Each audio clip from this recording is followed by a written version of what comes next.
फार्माविद PD में आपका स्वागत है। तो इस वीडियो में आज हम डिस्कस करेंगे level of structural organization and body system के बारे में।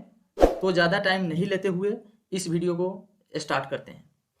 तो फ्रेंड्स, सबसे पहले जो level of structural organization and body system है, इस टॉपिक को स्टार्ट करने से पहले हम थोड़ा एग्जाम्पल से समझने की कोशिश करेंगे ताकि कॉन्सेप्ट क्लियर हो जाए।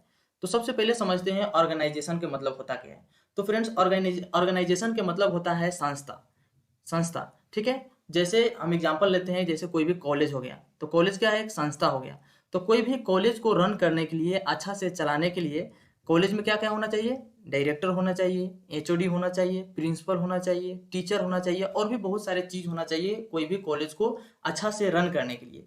उसी प्रकार से हमारे बॉडी को निर्माण करने के लिए, हमारे बॉडी को बनाने के लिए बहुत सारे एलिमेंट को जरूरी पड़ता है। ठीक है, तो उसको हम बोलते हैं level of structural organization and body system. तो चलिए समझते हैं कि इसका मतलब होता क्या है। तो human body is a 6 level organize structure which is given below. जो ह्यूमन बॉडी है उसमें एटलीस्ट 6 लेवल का एलिमेंट चाहिए होता है कोई भी बॉडी को निर्माण करने के लिए, बनाने के लिए। तो कौन कौन सा है? तो सबसे जो फर्स्ट नंबर में है उसको बोलते हैं मॉलिक्यूलर लेवल और केमिकल लेवल। जो सेकेंड है उसको बोलेंगे सेलुलर लेवल, थर्ड है उसको टिश्यू लेवल, फोर्थ है उसको ऑर्गन लेवल और 5 है उसको सिस्टम लेवल और जो लास्ट वन है उसको ऑर्गेनिज्म लेवल। तो ये हमारा 6 एलिमेंट है जो क्या होता है? इसेंशियल होता है कोई भी ह्यूमन बॉडी को या लिविंग ऑर्गेनिज्म को बनाने के लिए। ठीक है फ्रेंड्स, तो यहाँ से समझिए इस एग्जाम्पल से और ये जो मैंने बनाया हूँ यहाँ पे, इससे काफ़ी क्लियर हो जाएंगे। जैसे हम पहले बात कर लेते हैं सेलुलर लेवल का, उसको हम डिटेल में डिस्कस करेंगे, लेकिन थोड़ा हम लोग यहाँ पे समझेंगे कि जो हमारा मॉलिक्यूलर लेवल हो रहा है या केमिकल लेवल है, इसका मतलब क्या हुआ? जो केमिकल लेवल होते हैं इसमें दो चीज आएंगे, मॉलिक्यूल और एटम और मॉलिक्यूल। दो चीज आएंगे, वो कौन कौन सा है? एटम और मॉलिक्यूल। तो यहाँ पे देखिए, सबसे छोटा जो पार्टिकल होते हैं उसको हम बोलते हैं एटम। तो एटम कंबाइन होकर क्या बनेंगे? मॉलिक्यूल। क्योंकि atom is the smallest particle, ये सबसे स्मॉलेस्ट पार्टिकल है और एटम कंबाइन होकर इससे बड़ा पार्टिकल जो बनेगा उसको मॉलिक्यूल बोलेंगे। और फिर से मॉलिक्यूल कंबाइन होगा और मॉलिक्यूल से बड़ा जो पार्टिकल बनेगा उसको सेल बोलेंगे। और सेल कंबाइन होकर क्या बनेगा? टिश्यू कंबाइन होकर क्या बनेगा? उससे बड़ा ऑर्गन बनेगा ऑर्गन। और ऑर्गन कंबाइन होकर क्या बनेगा? सिस्टम।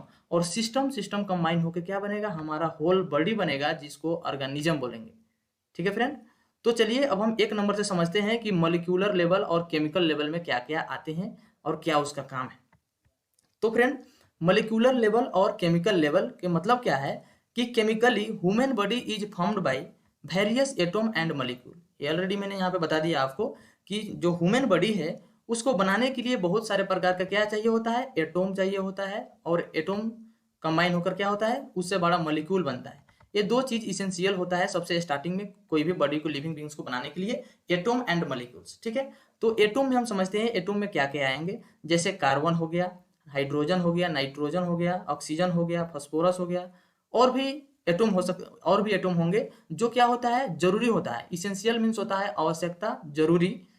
कोई भी बॉडी को बनाने के लिए, लिविंग ऑर्गेनिज्म को बनाने के लिए क्या होता है? एटम चाहिए होते हैं। तो कौन कौन सा एटम है यहाँ पे आप देख लिए। अब चलिए समझते हैं कि मॉलिक्यूल्स में क्या क्या आएंगे। कि पता है कि एटम कंबाइन होकर क्या बनते हैं? मॉलिक्यूल बनते हैं। एटम से बड़ा क्या हो गया? मॉलिक्यूल्स। ठीक है, क्योंकि एटम मिलकर क्या बना है? मॉलिक्यूल। तो इस मॉलिक्यूल का एग्जांपल हो गया कार्बोहाइड्रेट, डीएनए जिसको फुल फॉर्म है डीऑक्सीराइबोन्यूक्लिक एसिड, आरएनए जिसको हम बोलते हैं ribonucleic acid, protein, fat, etc. ये सब क्या है? मॉलिक्यूल है। ठीक है फ्रेंड, जो क्या करता है? हमारे बॉडी को बनाने के लिए इसेंशियल होता है। अब 2 नंबर में हम लोग देखते हैं सेलुलर लेवल। सेलुलर लेवल से आपको इंडिकेट हो रहा है कि सेल के बारे में यहाँ पे बात होगा। तो सबसे पहले क्या है कि एटम कंबाइन होकर क्या बन गया? मॉलिक्यूल। और एटम का भी एग्जांपल आप देख लिए और मॉलिक्यूल का भी एग्जांपल आप देख चुके हैं। तो अब देखिए कि जो मॉलिक्यूल है वो कंबाइन होकर क्या बनेगा? सेल बनेगा। तो देखिए इन दिस सेलुलर लेवल, इस सेलुलर लेवल में molecule combine to form cell. Molecule combine होकर क्या बन रहा है? सेल बन रहा है। अब सेल होता क्या है? ये तो ऑलरेडी पिछले वीडियो में हम डिस्कस कर चुके हैं, लेकिन फिर से यहाँ से देख लेते हैं कि cell it is the basic structural and functional unit of human body is called cell. अब देखिए all cell having different specific structure and function, जितना भी प्रकार का सेल होते हैं उसका डिफरेंट स्ट्रक्चर होते हैं और डिफरेंट डिफरेंट क्या होता है, उसका फंक्शन होते हैं। जैसे यहाँ पे कुछ एग्जांपल से समझिए, जैसे नर्व सेल हो गया तो इसका स्ट्रक्चर अलग होगा और नर्व सेल का काम भी अलग होगा। मस्क्यूलर सेल तो इस सेल का भी स्ट्रक्चर अलग होंगे और इसका काम अलग होंगे। इपिथेलियल सेल इसका भी स्ट्रक्चर अलग होगा और इसका काम अलग होगा। तो ये हो गया हमारा सेलुलर लेवल। और फ्रेंड याद रखिएगा, सेल के बारे में अध्ययन करते हैं, स्टडी करते हैं, उसको क्या बोलते हैं, साइटोलॉजी। अब हम लोग समझते हैं 3 नंबर में। 3 नंबर में क्या आ रहा है, टिश्यू लेवल। तो cell combine to form tissue, जैसे एटम मिलके क्या बना था, मॉलिक्यूल, मॉलिक्यूल मिलके क्या बना, सेल, और सेल सेल मिलके अब क्या बन रहा है, टिश्यू बन रहा है। तो यहाँ पे लिखा है कि cell combine to form tissue, cell combine होके ज्वाइन होके क्या बनेगा, टिश्यू बनेगा। और group of specific cell is called tissue. Group of cell को हम क्या बोल सकते हैं, टिश्यू भी बोल सकते हैं। अब फ्रेंड टिश्यू के बारे में हम अध्ययन करते हैं, उसका स्ट्रक्चर के बारे में अध्ययन करेंगे, उसको फंक्शन के बारे में अगर अध्ययन करेंगे उसको हम बोलते हैं हिस्टोलॉजी। 1 नंबर में क्वेश्चन पूछा जा सकता है कि study of tissue is called the histology लिखना है। अब देखिए जो हिस्टोलॉजी होते हैं, जो टिश्यू होते हैं वो 4 प्रकार का होते हैं। Epithelial tissue, connective tissue, muscular tissue, nervous tissue. और ये जितना प्रकार का टिश्यू है ये सब का स्ट्रक्चर भी अलग होते हैं और इसका फंक्शन भी अलग होते हैं। तो चलिए अब हम लोग समझते हैं ऑर्गन लेवल। तो ऑर्गन में पक्का आप लोगों को समझ आ रहा होगा कि टिश्यू कंबाइन होकर क्या बनेगा, ऑर्गन बनेगा। तो इन दिस लेवल, इस लेवल में different type of tissue combine to form organ, अलग अलग प्रकार का टिश्यू कंबाइन होंगे और क्या होगा, ऑर्गन का निर्माण हो जाएगा। तो जो ऑर्गन बनेगा उसका भी, हर एक ऑर्गन का डिफरेंट स्ट्रक्चर होंगे और हर एक ऑर्गन का डिफरेंट फंक्शन होंगे, काम होंगे। जैसे एग्जांपल से समझिए, स्टोमक, स्टोमक का क्या है, स्ट्रक्चर अलग है, फंक्शन अलग है। स्किन, लीवर, हार्ट, ठीक है, ये कुछ एग्जांपल हो गया ऑर्गन लेवल का। अब हम लोग समझते हैं सिस्टम लेवल।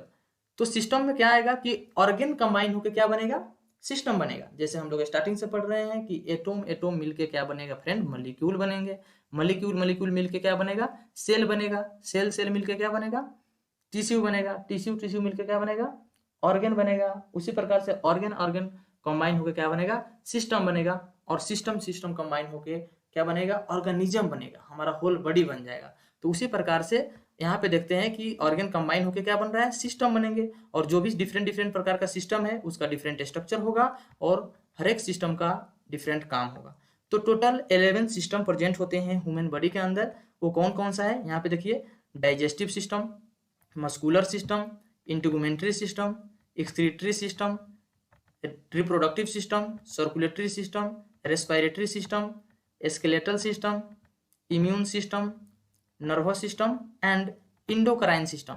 ये टोटल 11 सिस्टम है जो ह्यूमन बॉडी में होते हैं। और जितना भी ये सिस्टम है, ये सब सिस्टम का स्ट्रक्चर भी डिफरेंट है और इसका फंक्शन भी क्या है, इसका फंक्शन भी डिफरेंट है।